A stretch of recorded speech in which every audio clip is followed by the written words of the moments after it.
have as of now village development plan.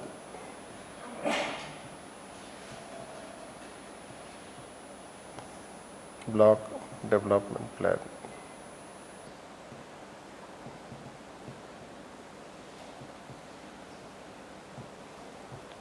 Development plan.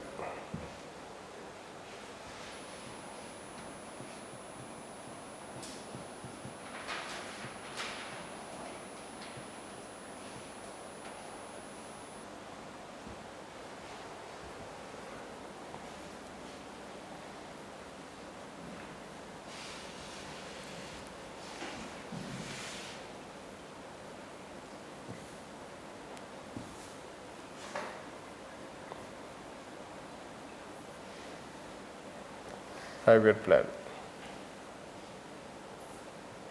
That will be also integrated, it's overall apex level 5-year plan, but they will also be integrated.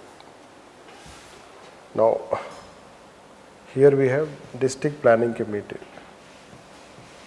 Here we have state planning board.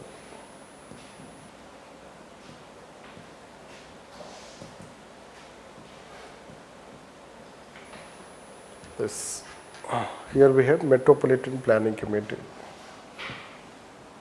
This.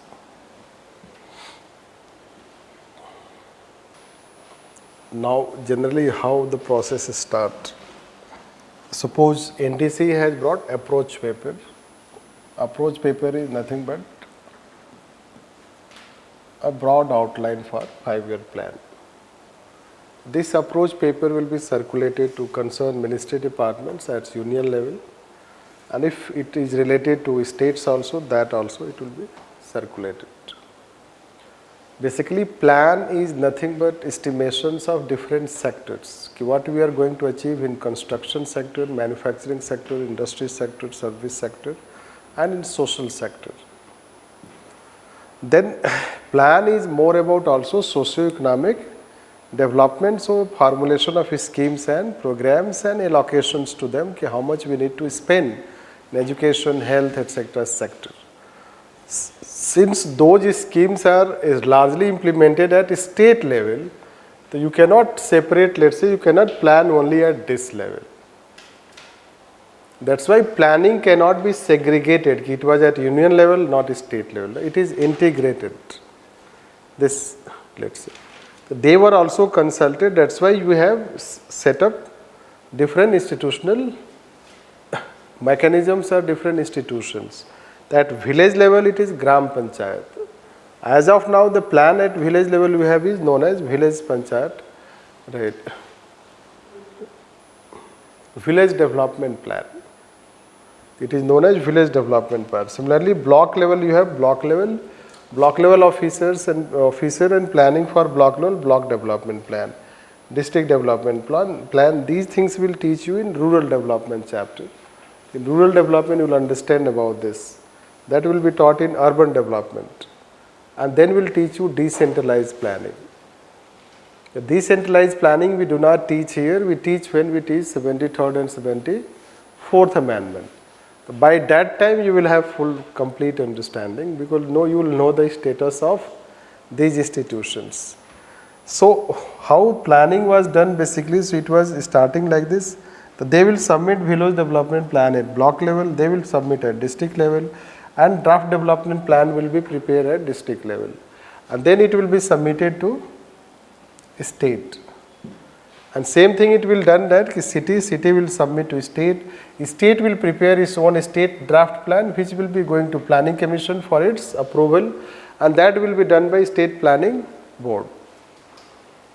This state planning board, so it was set up during 1970s on the recommendations of ARC first, and it was set up, let's say, by 93rd amendment, 94th amendment, which we'll talk later on. This, and that is how the process. Now once plan is submitted to planning commission, so planning commission, as we have told that, it prepare draft 5-year plan. It will prepare draft 5-year plan. This, at this stage, this is what we were talking. After preparation of draft 5-year plan, planning commission published the draft 5-year plan. for public remark and consultation.